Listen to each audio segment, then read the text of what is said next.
Today I will show you the best tips for improving your results in Gods Unchained and reach the top. If you don't know me, I am a top player in Gods Unchained. I achieved multiple top 10 and have one of the highest win rate in the weekend rankeds. This is not for flex, but just for show you that I know what I'm talking about. The tips will be in an improving order, so essentially the first tips will be for beginners and so on, until the last ones that will be literally for everyone, so even for the most seasoned players. So now let's start with the first tips, that is watch streamer. So it's really important even to play the game, but watch streamer is even more important, because for example, you can literally play like 10 hours and continue to make the same mistake because you don't know that you can play the same situation in another way. And you just then see like an hour of one top player that stream, and trust me, almost every good player of this game stream even, so it's really a good thing for Gods Unchained. And in just 1 hour you learn more things that literally playing like 50 hours on your own, because obviously you don't know that, like for example, that situation you could have played in another way, or you could have like Mulligan another card and so on. What is better than literally learn from the best? If you don't know who to follow on Twitch, you can go on my description, there is my Twitch.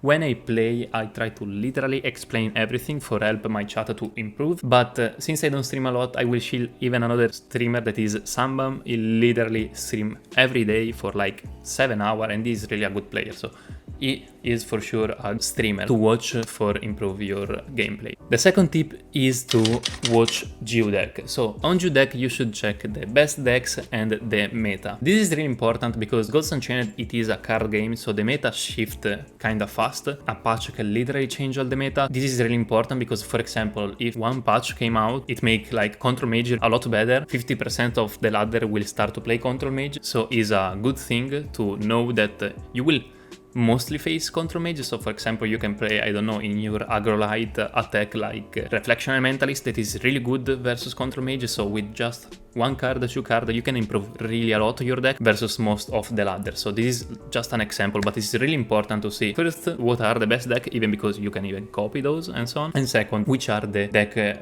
most played, because mostly those two things are not the same, because most of the times the best decks are the pricey ones, and instead the deck most played generally are cheap decks. For example, this month was a lot played Aggro War, so it was really good to play a deck that is good against Aggro War, because in that way you had a good matchup versus most of the ladder. The second tip, it can probably seem a bit troll, but is having good cards.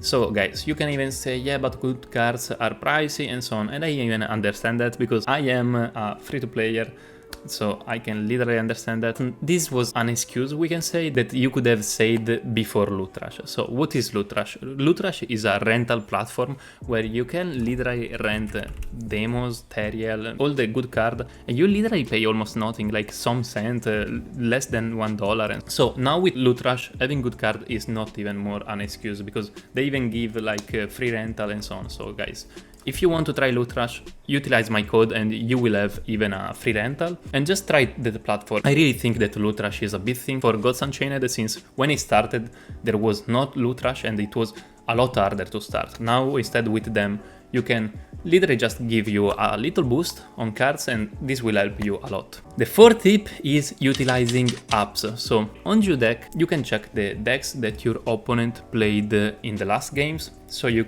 essentially can check what deck you are playing against. But there are a lot of people that hide their name, so yeah, like our old friend like triple question mark or box and so on. So you can say, I can't check their deck. But actually you can, because there is an app that I will link in the description.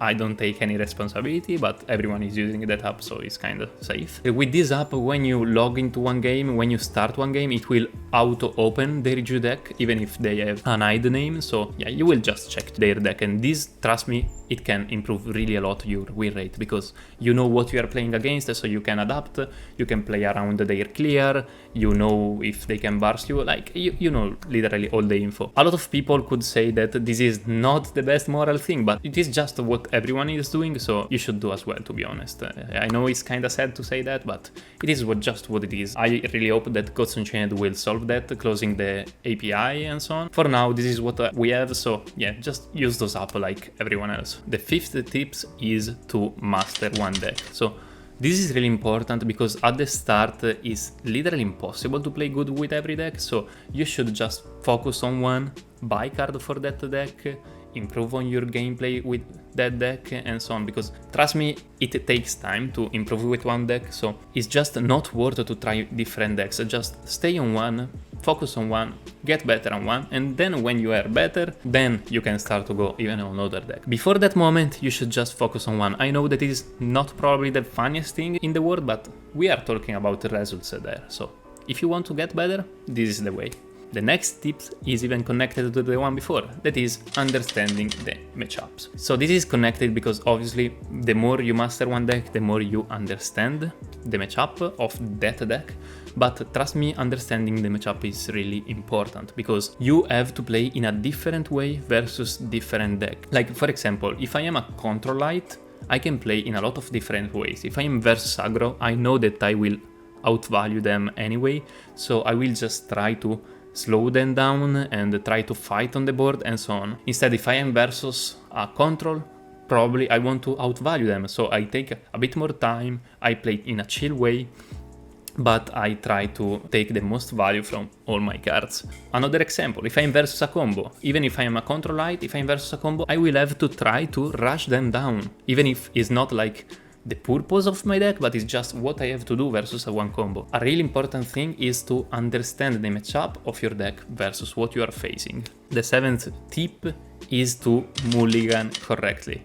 And trust me guys, this really make a big difference from a normal player, good player, and a top player, because mulligan is literally one game on its own. How do you mulligan correctly, you can say? The first thing is that you have to know your list, because in this way you can know if you want to find a specific card versus a specific deck.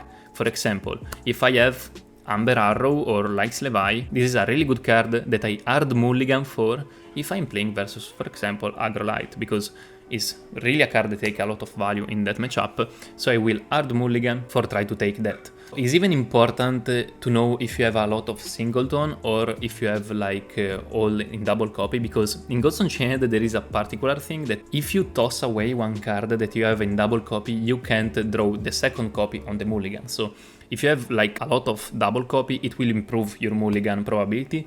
Instead, if you have a lot of singleton, a lot of legendary, it will lower your stats. So obviously you can try to hard mulligan more if you have all double copy. Another really important thing is mulligan based on your matchup. For example, if I have Likes Levi or Amber Arrow, obviously versus Aggro Light, I will try to hard mulligan for that, since those two are really good cards in that matchup. But if, for example, I am versus a control mage, both of those cards are really kinda useless, so even if those are low mana, I will toss those away because are literally dead card in my hand. The 8th tip is to comprehend tempo and value.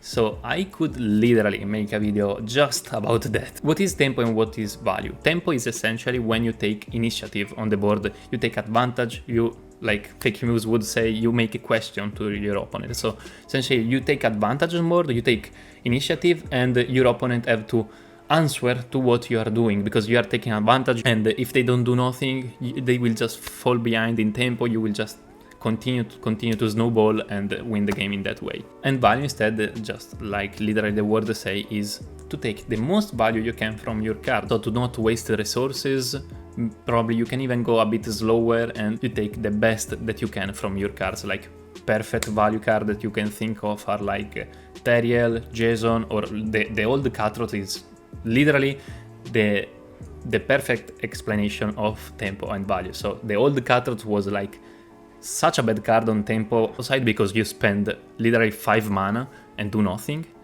but it was so good for value because you literally steal their best win condition and now is yours. So obviously that card was super good versus control, because it's in control mirror is really important value, and it was really bad versus aggro, because versus aggro you want more the tempo. So yeah, this is so general. Obviously it kinda even depends by decks and so on. For example, if I'm playing my normal control light list and I'm playing versus a guy that is playing board wipe with Jason, Dead Witch H's and like a lot of greedy card, you can't outvalue that, so you have to adapt, and I will try like to rush, even with Control Light, with Kaya, Iborn Knight and so on. So in a really generic explanation, aggro decks are most based on tempo because they want to go fast, they want to take board fast, snowball and try to rush you down and kill before you outvalue them. Instead, controls usually want literally to slow the game down, take value and outvalue your opponent. Usually you have to sacrifice one for the other one, like for example, if you want to gain value, you usually lose tempo, or if you want to gain tempo, you don't get the best value. So this is what happens generally. So a really big important thing essentially is to understand when you have to gain value or tempo, and even this is based on matchup in the situation and so on. The second last tip is to master the Sanctum. So the Sanctum is a thing that there is literally just on Gods Unchained, and is really a big thing, because if you master the Sanctum is a thing that is always there in all the games, so improving on that can improve really a lot your win rate. Goes along even mastering the way you get favor, because when you trade in a different way, you get favor in a different way. So for example, if there is like super basic example, you have your opponent have a 3/3 creature, you have X-Woman and a ping.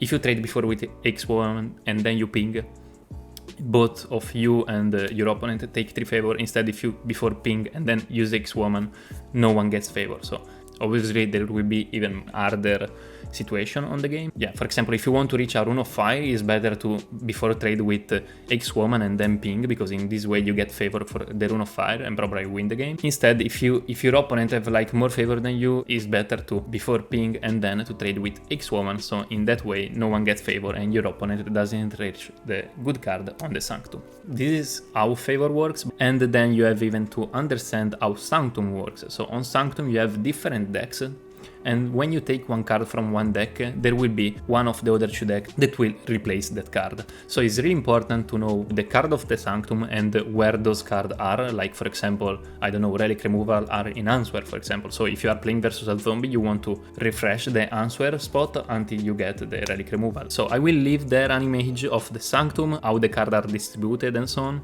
But if you want to know even better about the Sanctum, Copper Peach made a good video about mastering the Sanctum. Yeah, if you want to improve, go check that. And now guys, the last tip is to subscribe to my channel. As I said, I know what I'm doing. I really want to try to help the most people I can to get better. I'm trying to make a budget deck, best deck, and I will even start to make like masterclass deck. So like I will start to explain how to play in the best way one deck and so on. So be sure to be subscribed to this channel, because trust me, will improve your win rate. So if you missed my last video about the best free deck, is there. And now guys, see you to the next video.